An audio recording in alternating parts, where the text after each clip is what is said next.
자, 이해운 기획예산처 장관 후보자와 관련해서 지금 1일 1 의혹 이렇게 계속 지금 나오고 있는 상황입니다. 이번에는요, TV조선 단독 보도인데 장남이 아빠 동료 논문에 공동 저자로 등록이 됐고 이 논문들이 국책연구기관 지원을 위한 실적으로 쓰이면서 논문 끼워주기 의혹까지 지금 제기가 됐어요. 자, 우리 호 대변인 뭐가 문제라고 보십니까? 그러니까 이번에 이제 그 추가로 폭로가 된 것은 2018년인데요. 예. 이때 이제 미국 유학 시절입니다. 이 장남이. 네네.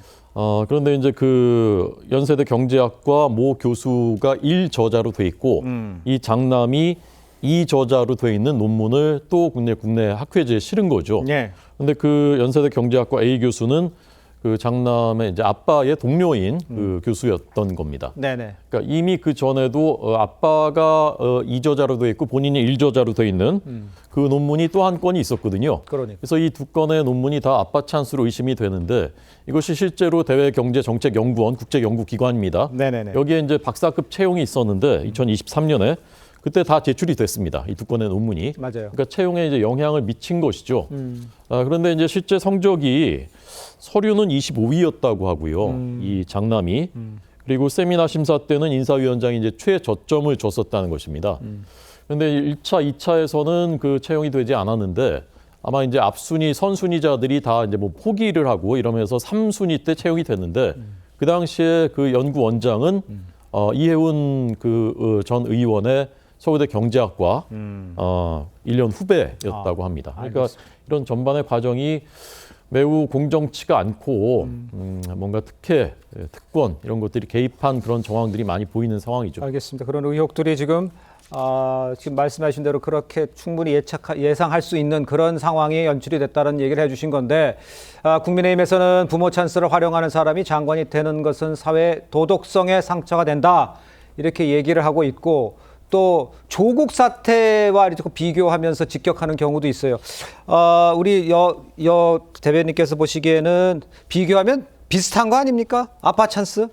뭐 후보자 전체로 비교하면은 뭐 부모 찬스 플러스 이해운 후보자 같은 경우에는 다른 논란들이 더 있지 않습니까? 예. 그래서 저는 상당히 이제 부적격 후보다 이런 말씀을 드리고 싶고 예. 지금 호 대변인께서 다 말씀을 하셨는데 사실은 이러한 정황들이 뭐 합리적이고 이해운 후보 측에서 뭐 납득할 만한 그런 해명이 나오진 않고 있습니다. 예. 그러니까 그 후보자 장남의 아버지와 같이 올린 뭐 논문 같은 경우에는 뭐 그 취업에 활용되지 않았다 이렇게 밝혔는데 네네. 지금 어제 이제 T조에서 다시 그 단독 보도한 내용은 아직 제가 해명은 들어보진 못했어요. 그러니까 그 부분은 어떻게 활용됐는지도 아마 인사청문 과정에서 밝혀져야 될 것 같은데요. 지금 네네. 이해운 후보자는 이것뿐만 아니라 여러 가지 의혹이 있기 때문에 상당 부분 국민의 눈높이에 못 미치는 후보다. 그래서 지금 이 인사청문회까지 가야 되냐 하는 이러한 뭐 여론들이 점점 커지고 있다. 이런 말씀을 드리겠습니다. 그러니까 인사청문회가 19일인데 그때까지 지금 1일 1 의혹 이 계속 나오고 있잖아요. 그러니까 야 이거 언제까지 버티게 수 있느냐 불만의 목소리 여러 군데서 좀 나오고 있는 게 현실입니다. 이런 가운데 이제 이해운 후보자 하면 이 부분에 대해서 가장 분노하시는 분들 많잖아요. 가장 먼저 불거진 논란이 이제 보좌진 갑질 의혹인데 보좌진에게 한밤중에 이제 폭언한 녹취 이게 이제 또다시 추가로 공개가 됐어요. 그거 다시 한번 들어보시죠. 기가 막혔어. 핸드폰으로는 검색이 안 되는 게 얼마나 많은지 알아? 그것도 몰랐단 말이야? 너 언론 담당하는 애 맞니? 아니 거의 지금까지 몰랐단 말이야? 너 모바일 버전이라는 거는 요약본, 축약본이야. PC 버전에. 몰라 그걸? 너 그렇게 똥오줌을 못 가려? 뭐 모르겠어? 말 좀 해라! 자, 저거는 저희가 처음에 보도했던 인턴한테 하는 게 아닙니다. 다른 보좌진이 머뭇거리자 이해운 후보자가 이제 결국 막말성 폭언한 다른 겁니다. 이 녹취를 공개한 국민의힘 주진우 의원은 이 후보자가 분노를 조절하지 못한다고 이렇게 직격을 했잖아요. 글쎄요, 장관의 자질이 있다 없다 이렇게 저 내용을 보면 어떻게 보세요? 뭐 저도 보좌진을 했었기 때문에 네.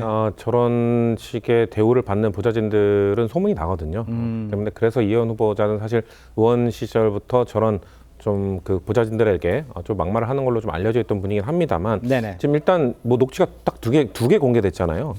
보좌진과의 대화 관련된 그렇습니다. 녹취가. 예, 근데 예. 두 개만 듣더라도 뭐 일부를 너무 딱 발췌해서 안 좋은 것만 보여준 것 아니냐라고 주장을 할 수 있겠습니다만 첫 번째 발췌됐던 녹취는 뭐였죠? 우리가 들었던 녹취는 뭔가 거기에서 보좌진이 의견을 제시하니까 너를 죽여버리고 싶다라는 폭언을 했었고 그렇죠. 지금은 아무 말도 안 하니까 말 좀 하라면서 또 폭언을 합니다. 아. 그리고 저 두 번째 녹취 같은 경우는 또 저 통화가 이루어진 시간이 밤 10시가 넘은 시간이라는 게 또 문제가 되고 있잖아요. 그러니까요. 그러니까 뭐 의원과 보좌진 사이에서는 정말 24시간 열려 있을 수 있고 정말 급한 상황에 대해서는 밤 10시가 넘어도 뭐 전화를 할 수 있습니다만 예. 저 내용이 정말 위급한 상황이었는지는 제가 굳이 언급을 하지 않아도 저 녹취를 들은 국민들께서 아실 거라고 생각합니다. 예. 그렇기 때문에 저 보좌진을 대하는 태도만 보더라도 뭔가 공직자로서의 자세가 준비된 분이 아닌 것 같다라는 판단이 들고요.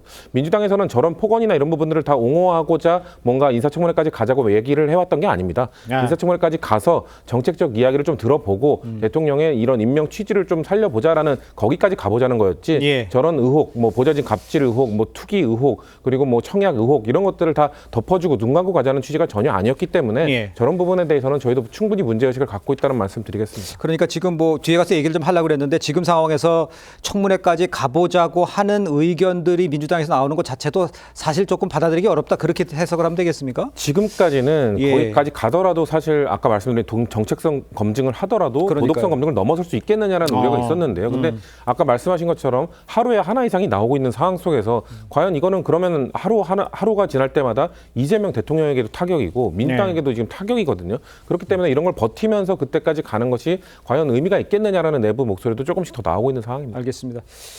여기에 더해서 저희도 이거 이해운 후보자 이른바 강남의 로또 아파트를 분양받는 과정에서 아파트 청약에 당첨되기 위해서 이 부양가족 수를 부풀렸다 이런 의혹도 제기가 된 상황이죠. 이해운 후보자가 이 의혹에 대해서 입을 열기는 했는데 아까 말씀드린 대로 청문회에서 설명하겠다 이렇게 즉답을 피했습니다. 한번 들어보시죠. 광포 아파트 관련해서 장남 위장 이혼 논란되고 있는데 혹시 입장 한 말씀 부탁드릴까요? 불법 부당한 일은 없었고요.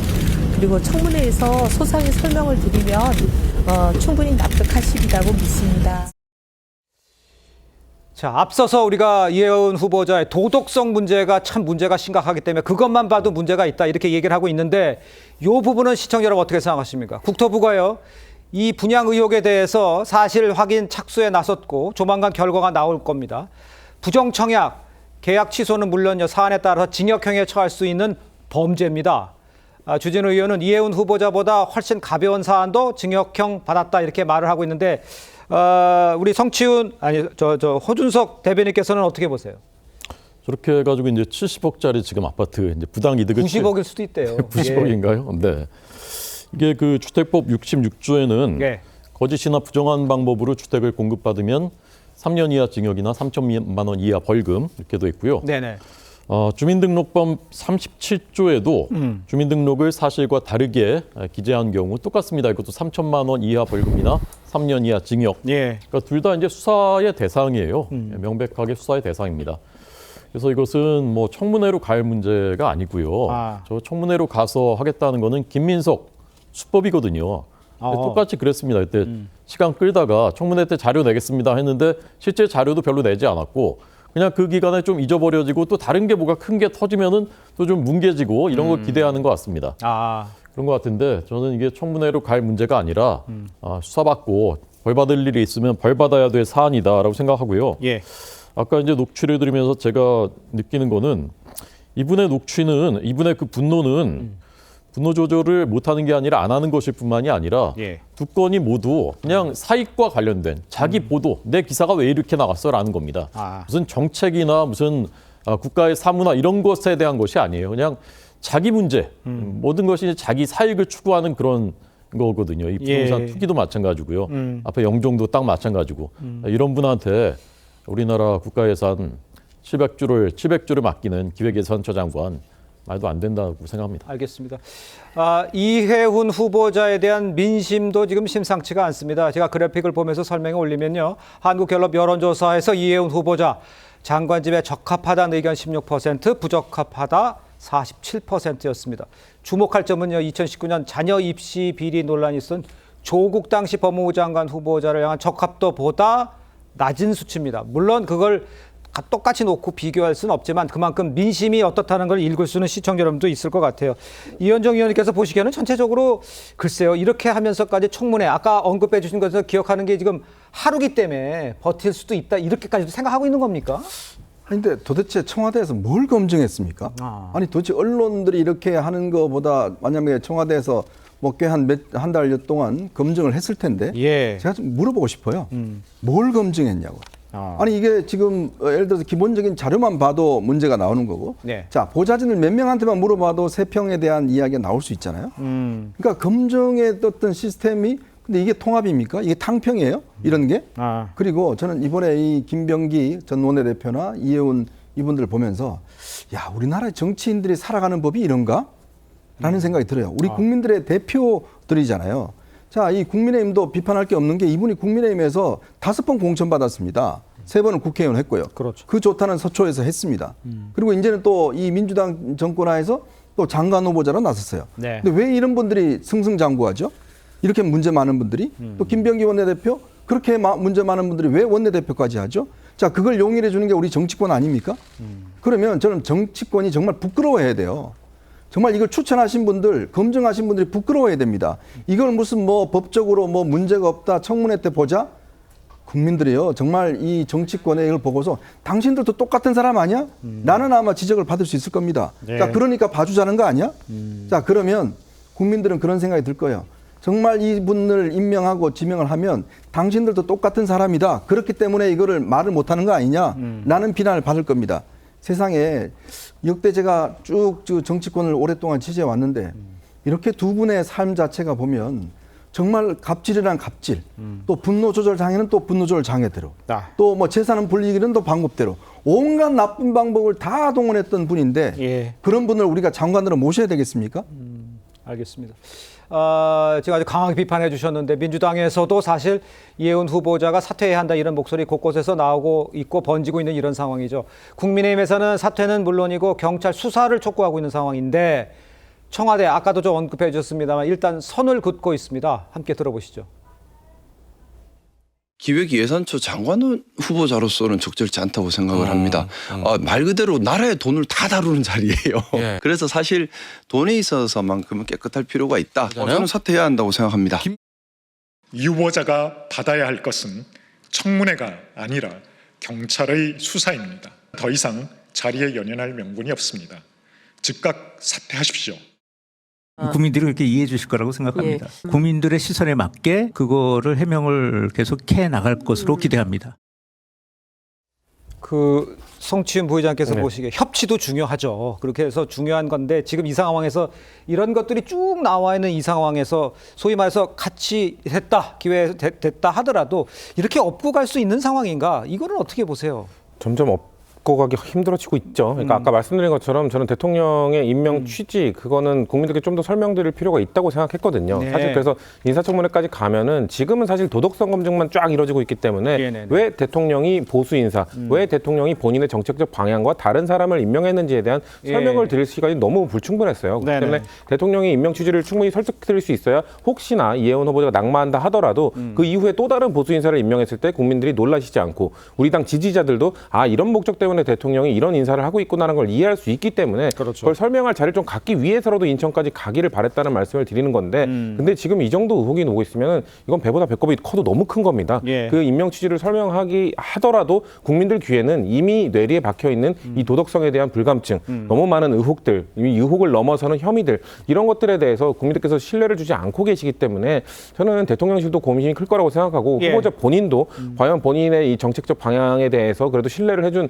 지명자에 대한 의중을 조금이라도 존중한다면 전 본인이 결단하는 것도 필요하지 않나 생각합니다.